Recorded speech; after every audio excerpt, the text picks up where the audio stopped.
Hello, welcome again to Somebody's Kitchen. We are preparing our pie ahead of time. Today our pumpkin pie. I just got done making the crust, so now we are going to make the filling for me to put together on Wednesday to bake, so it is just good to go on Thursday. So you want about 1 3/4 cup of pumpkin puree. So I had some of the roasted pumpkin left over from last time that I froze. I got some can, and I ended up rocking about 2 1/4, so mine might be a little bit overflowing. And then next you want to do a 1/2 cup of brown sugar.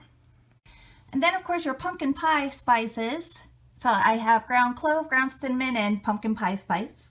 All right, so I mix that up, and then you want to put in about 1/4 cup to 1/2 cup of milk. I'll be using this one. All right, and this part is ready. So I'm going to take this and save it, but after this, all we have to do is thicken it.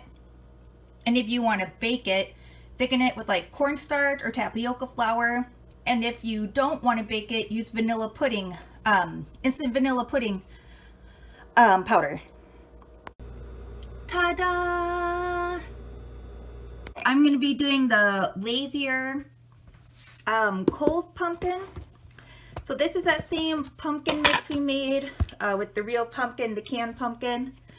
Gonna throw in a box of just the pudding powder to thicken it up. We'll throw it in the crust and that'll be done.